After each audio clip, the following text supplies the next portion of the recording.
তিনি বলেছেন যে তার পূর্বসূরি মিস্টার জো বাইডেন সেই আমলে বাংলাদেশের জন্য, বাংলাদেশের রাজনীতি উন্নত করার জন্য ভোটারদেরকে মানে ওখানে যে সকল প্রকল্পে ভালো, ভালো কথা থাকে সেই সকল ভালো, ভালো কথার আলোকে একটি প্রকল্প বানিয়ে সেই প্রকল্পের বিপরীতে $২৯ মিলিয়ন, যা বাংলাদেশী টাকায় ৩৫০ কোটি টাকা হয়। এই টাকা বাংলাদেশের একটি প্রতিষ্ঠানকে দেয়া হয়েছে, যেটি কাগজে কলমে নামকা ওয়াস্তে এই প্রতিষ্ঠান। মিস্টার ডোনাল্ড ট্রাম্প আরও বলেছেন যে সেই প্রতিষ্ঠানে মাত্র ২ জন ব্যক্তি রয়েছে এবং সেই প্রতিষ্ঠানের নাম কেউ জানে না। এবং তিনি ঠাট্টা করে বলার চেষ্টা করেছেন যে তারা এই টাকা নিয়েছে, টাকা নিয়ে তারা কোনো এই টাকা খরচ করেনি এবং এই টাকা নিয়ে তারা খুবই ধনী হয়ে গেছে। এবং যে সকল মানুষ এই টাকা নিয়েছে তারা হয়তো সর্বোচ্চ $১০,০০০ ভিক্ষুক। মানে দে ক্যান এক্সপেক্ট, তারা আশা করতে পারে, উপার্জন নয়, তারা আশা করতে পারে হাত পেতে মানুষের কাছ থেকে বড়জোর $১০,০০০। তো সেই $১০,০০০ মানে ১০ লাখ টাকা সর্বোচ্চ তারা আশা করতে পারে। তো সেখানে তারা হঠাৎ করে রাতারাতি যখন এতগুলো টাকা পেয়ে গেল, মানে $২৯ মিলিয়ন যখন পেয়ে গেল, ৩৫০ কোটি টাকা, তখন একেবারে প্রকাশ্য দিবালোকে মুহূর্তের মধ্যে তারা চেক পাওয়ার সঙ্গে সঙ্গে তারা ধনী হয়ে গেল। এরপর তিনি ঠাট্টা করে বললেন যে খুব দ্রুত বা শীঘ্রই এই ধনী ব্যক্তিদের নাম বিশ্বের নামকরা একটি বিজনেস ম্যাগাজিনে প্রচ্ছদ হিসেবে আসবে। এটা তিনি বলেননি যে তিনি প্রকাশ করে দিবেন কারা কারা এই টাকা নিয়েছে, তাদের নাম। তিনি জাস্ট ঠাট্টা করে বলেছেন যে যেহেতু তারা এত অল্প সময়ের মধ্যে জাস্ট একটা চেক লেখা হয়েছে আর সেটা তারা গ্রহণ করেছে আর সেই টাকাটি তাদের অ্যাকাউন্টে ট্রান্সফার হয়েছে, এটি হয়তো বড়জোর ২৪ ঘন্টা। তো ২৪ ঘন্টার মধ্যে বা আরও কম অল্প সময়ের মধ্যে কোনো একটি মানুষ ৩৫০ কোটি টাকা যে বিস্ময়করভাবে অর্জন করলো, এটি নিঃসন্দেহে একটা বড় সফলতা, তাদের একটা কৌশল। এবং তাদের এই কৌশলের উৎস কি, কীভাবে তারা আমেরিকার মতো একটা রাষ্ট্রকে বুদ্ধ বানিয়ে ফেললো, বেকুব বানিয়ে ফেললো, এবং কি করে তারা নিজেরা ইঁদুর হয়ে বা বিড়ালের মতো ছোট হয়ে, সুহাকি তারা হয়ে সিংহ আকার ধারণ করে পুরো আমেরিকার প্রেসিডেন্টকে তারা বিমুগ্ধ করে ফেললো যে এই লোকদেরকে যদি ৩৫০ কোটি টাকা দেওয়া হয় তাহলে আমেরিকার জন্য বিরাট একটা উপকারের বিষয়বস্তু হয়ে দাঁড়াবে। তো এই কথা বলতে গিয়ে তিনি ভারতের কথাও বলেছেন যে ভারতে একইভাবে $২১ মিলিয়ন দেওয়া হয়েছে। আবার ভারতের পক্ষ থেকে বিভিন্ন লোকজন বলার চেষ্টা করেছেন যে $২১ মিলিয়ন দেওয়া হয়েছে, ভারতের মতো রাষ্ট্রে সেটা দরকার নেই, এটা খুব অল্প টাকা ভারত রাষ্ট্রের জন্য। তো এই টাকাগুলো দেওয়া হয়েছে USAIDর মাধ্যমে, মূলত বাংলাদেশে তাদের যে মিশন ছিল 007 মিশন ছিল জো বাইডেনের, শেখ হাসিনা সরকারকে হটানোর জন্য, পতনের জন্য, জনমত সৃষ্টি করা, ক্যাডার সৃষ্টি করা, তারপরে সেখানে সন্ত্রাস তৈরি করা এবং নানা রকম কর্মকাণ্ড, একটি সরকারকে অস্থির করে তোলার জন্য যা যা করার দরকার সেই জিনিসগুলো করার জন্য তারা বিকল্পভাবে সরাসরি বাংলাদেশের তাদের যারা এজেন্ট রয়েছে তাদেরকে দিয়েছে, আর ভারতীয় তাদের যে এজেন্ট রয়েছে তাদের মাধ্যমে দিয়ে ওই এজেন্টদেরকে আবার বলা হয়েছে যে তোমরা এই অর্থ বাংলাদেশে বিনিয়োগ করো। এইরকম কথাবার্তা চলছে। ঘটনা যাই হোক না কেন, বাংলাদেশে এই টাকা যারা নিয়েছে তারা বেঈমান, তারা মুনাফিক, তারা বিশ্বাসঘাতক, তারা দেশদ্রোহী, এই হিসেবেই বর্তমানে তাদেরকে সবাই চিহ্নিত করার চেষ্টা করছে, তাদেরকে গালাগাল দিচ্ছে, তাদেরকে খুঁজছে কে সেই বেঈমান, কে সেই মুনাফিক, কে সেই মির্জাফর, তাদের নাম জানতে চাচ্ছে এবং সামাজিক মাধ্যমে যে যার মতো করে মন গড়া বক্তব্য দিচ্ছে এবং অনেকের জীবন হারাম করে দিচ্ছে। অনেকে সেই শেখ হাসিনার জমানার অনেকের ছবি দিয়ে বলছে এরা খেয়েছে এই টাকা। অনেকে এই বর্তমান জমানাতে যারা খুব বেশি সরকারের আশেপাশে ঘুরঘুর করছে তাদের ছবি দিচ্ছে, বলছে এরা এ টাকা খেয়েছে। কেউ শিক্ষক, কেউ অধ্যাপক, কেউ ডক্টরেট, কেউ এনজিওর মালিক।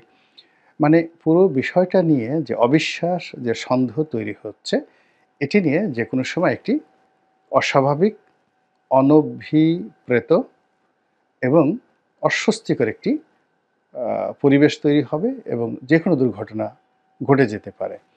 এবং আমেরিকার যে উদ্দেশ্য, সেই উদ্দেশ্য হলো যে এইভাবে পানি ঘোলা করে দেওয়া। মিস্টার ডোনাল্ড ট্রাম্প যে এই কথাগুলো বলেছেন, তিনি যে একেবারে নেহায়েত পাগলের মতো এই কথা বলেছেন, নট লাইক দ্যাট।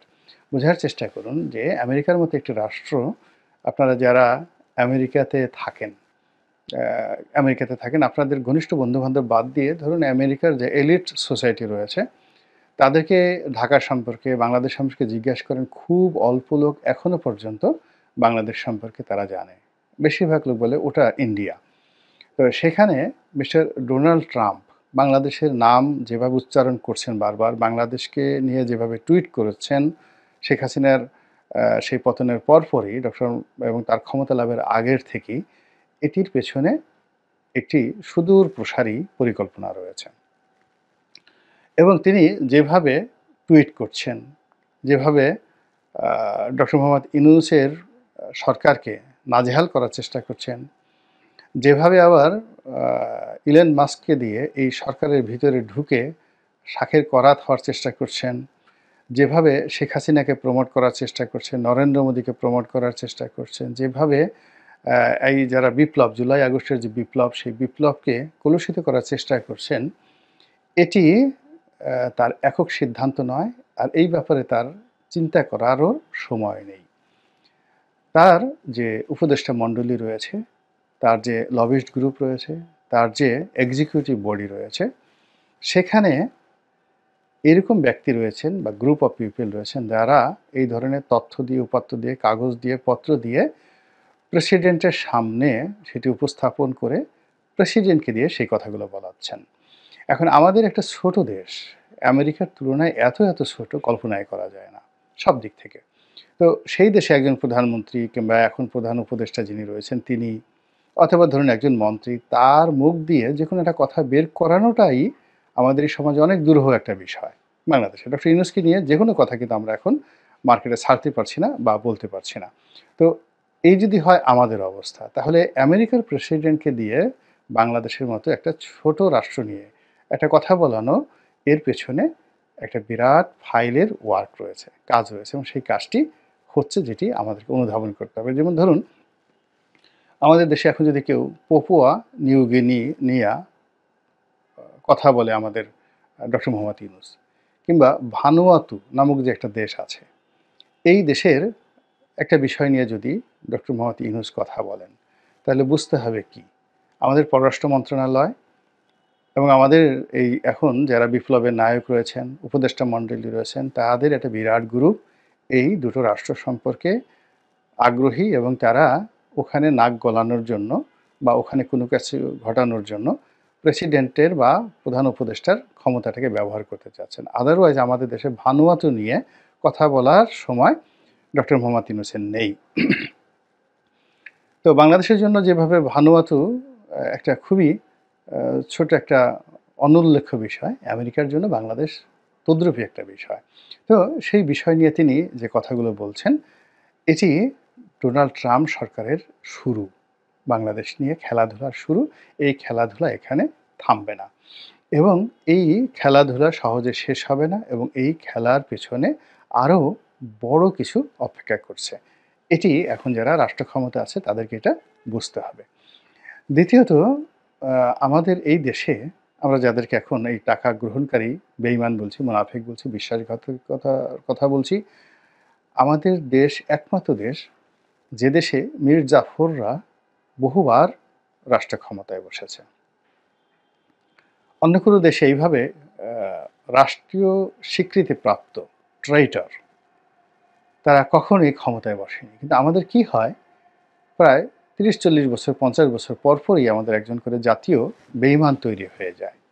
মীর জাফরের মতো যেমন খন্দকার মোশতাক তৈরি হয়েছে, আবার মোশতাকের মতো করে আরও অনেকে তৈরি হয়েছে ৮০ দশকের পরে। আমি এখন যেহেতু তারা অনেকে জীবিত, আমি সেই নামগুলো বলবো না।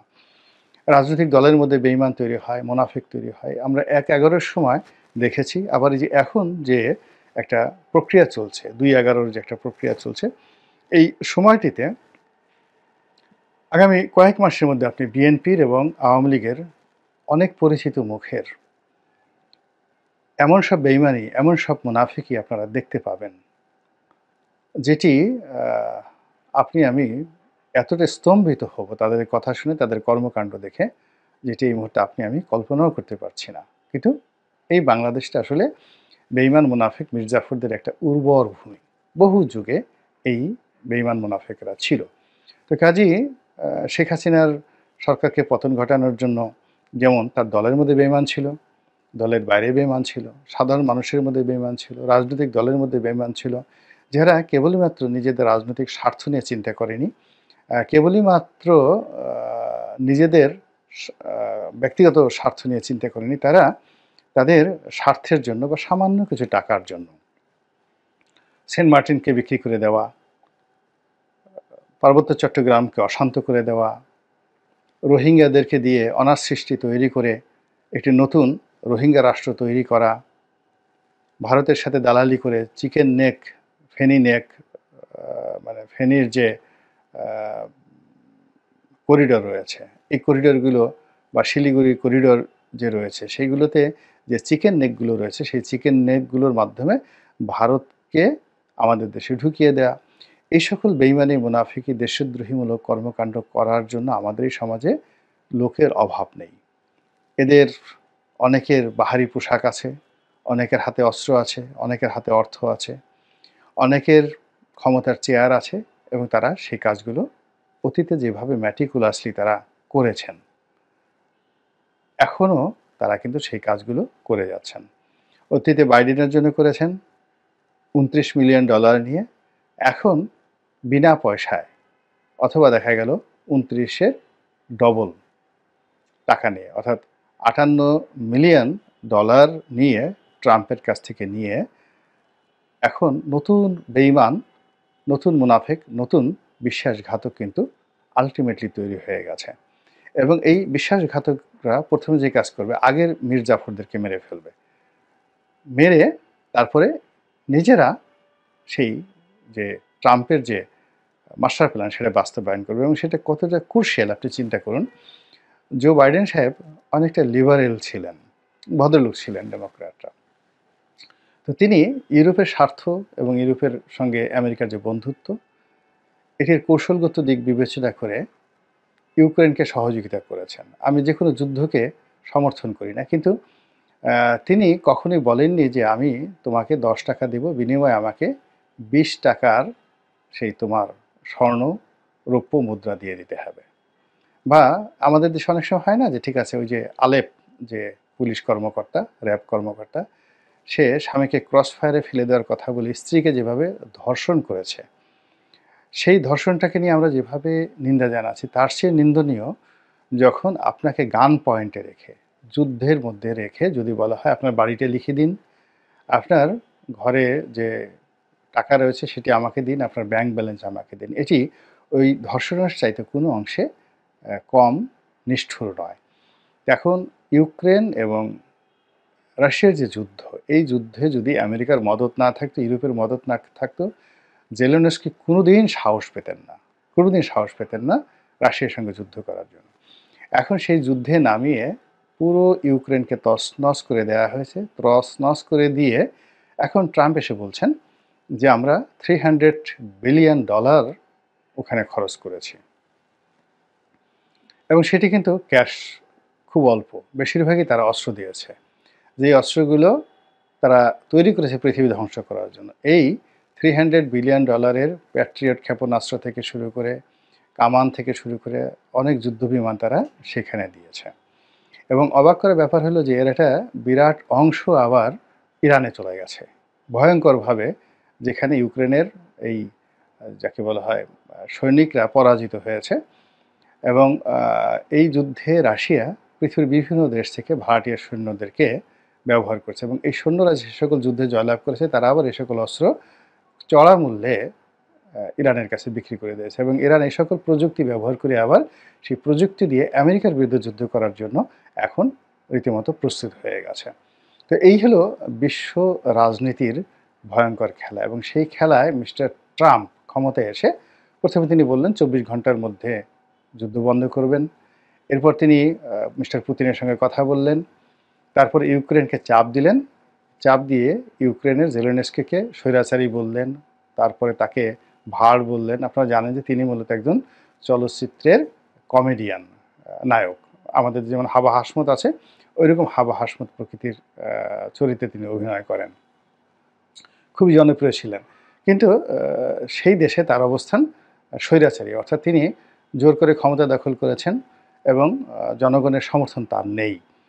তো সেই যুদ্ধটা ইউরোপ মূলত তাকে যে শেখ হাসিনাকে যেভাবে ভারত ব্যবহার করেছে, ওইভাবে ইউরোপ তাকে ব্যবহার করেছে রাশিয়ার বিরুদ্ধে, এবং সেই ব্যবহার করে পুরো দেশ জাতিকে যুদ্ধে নামিয়ে দিয়ে এখন মিস্টার ট্রাম্প বলছেন যে আমরা সাহায্য দিতে পারি, দেব, তবে শর্ত হলো ইউক্রেনকে সে আমাদের $300 বিলিয়ন যে খরচ, তার মূল্য বাবদ $500 বিলিয়ন যে দুর্মূল্যের যে খনিজ সম্পদ রয়েছে, পৃথিবীর সবচেয়ে দামি খনিজ সম্পদগুলো কিন্তু এখন সেই ইউক্রেনে রয়েছে। আপনার অবাক হয়ে যাবেন যে স্টিলের মধ্যে এবং গোল্ডের মধ্যে হাইয়েস্ট গ্রেডের কিছু গোল্ড রয়েছে, ডায়মন্ড রয়েছে এবং স্টিল রয়েছে। পৃথিবীর সবচেয়ে দামি দামি কোম্পানিগুলো এই মেটালগুলো ব্যবহার করে, যেমন ধরেন রোলেক্স, তারপর ওমেগা, প্যাটেক ফিলিপ, এই ঘড়ি কোম্পানিগুলো। তাদের যে হোয়াইট গোল্ড কিংবা তাদের যে স্টিলগুলো, এগুলো ব্যবহার করে এবং ইউক্রেন থেকে এগুলো আনে, এবং গত এই 3 বছর ধরে এই সাপ্লাইগুলো তারা ইউক্রেন থেকে পাচ্ছে না। ফলে কি হচ্ছে, ওয়ার্ল্ড ওয়াইড সেই প্রায় 40% এই সকল লাক্সারি আইটেমের দাম বাড়িয়ে দেওয়া হয়েছে বা বেড়ে গেছে, এবং ওই প্রোডাক্টগুলো পাওয়া যাচ্ছে না। তদ্রূপ নিউক্লিয়ার সায়েন্স থেকে শুরু করে মেডিকেল সায়েন্সের অনেক গুরুত্বপূর্ণ যাকে বলা হয় উপকরণ এই ইউক্রেনে রয়েছে। এখন এই যে যুদ্ধের মধ্যে ফেলে দিয়ে মিস্টার ডোনাল্ড ট্রাম্প সেই যাকে বলে খনিজ সম্পদগুলো তারা নিয়ে নিতে চাচ্ছে। প্রথমে জেলেনস্কি রাজি হননি, এখন রাজি হচ্ছে। একই গেম বাংলাদেশে শুরু হয়েছে। ইউক্রেনের মতো করে যাকে বলা হয় জো বাইডেন এখানে যাদেরকে $29 বিলিয়ন দিয়েছে, মিস্টার ডোনাল্ড ট্রাম্প একই কর্ম করার জন্য আরও বেশি, দরকার হলে $2 বিলিয়ন, মিলিয়ন নয়, $2 বিলিয়ন দিতে রাজি। কিন্তু ওই যে বাইডেন যে চাইছে, তার সঙ্গে সঙ্গে তিনি আরও কিছু চাইবেন, যে শুধুমাত্র সেন্ট মার্টিন নয়, আমি কক্সবাজার চাই, উখিয়া চাই, টেকনাফ চাই। তো এটা এই নতুন যারা বেঈমান এই ডোনাল্ড ট্রাম্পের চাপের মধ্যে পড়বেন, তারা দস্তখত দিতে বাধ্য হবেন, অনেকটা জেলেনস্কির মতো করে। আবার ওই যে শেখ হাসিনাকে নিয়ে গিয়ে তারা বাংলাদেশে যখন শেখ হাসিনা ছিল, তারা করিডোর পেয়েছে, তারপরে তারা এখানে বন্দর ব্যবহার করার সুযোগ পেয়েছে, আর অনেক কিছু পেয়েছে। তারপর তারা ওখান থেকে বিদ্যুৎ দেওয়ার সুযোগ পেয়েছে। এখন সেই শেখ হাসিনাকে দিল্লিতে রেখে তারা যে জামায়াত করছে, না, তারা বাংলাদেশের বাকি সম্পদগুলো নেয়ার জন্য তার সঙ্গে দর কষাকষি করছে, এবং সেখানে যদি দর কষাকষি ফাইনাল হয়ে যায়, দরকার হলে রাশিয়া যেভাবে ইউক্রেনের সৈন্য সমাবেশ করেছে, ভারত যদি এখানে সৈন্য সমাবেশ করে, অস্বাভাবিক কিছু নয়। তো বোঝার চেষ্টা করুন যে এই বিভিন্ন সময় বেঈমান এবং মোনাফেকদের কারণে, যারাই বিদেশি শক্তির হাতিয়ার হয়ে অর্থ নিয়ে, বিত্ত নিয়ে কাজ করে আলটিমেটলি আমাদের দেশকে তাদের হাতে তুলে দেওয়ার জন্য যে চক্রান্ত তারা করে আসছে, সেই চক্রান্তের হোতা হিসেবে মিস্টার ডোনাল্ড ট্রাম্পের মুখ দিয়ে যে নামগুলো আসছে, আমরা যদি তাদেরকে খুঁজে বের করতে পারি, তাদেরকে শাস্তি দিতে পারি, তাহলে ভবিষ্যতে মিস্টার ট্রাম্প আর এখানে সহসা বেঈমান মুনাফিক খুঁজে পাবেন না।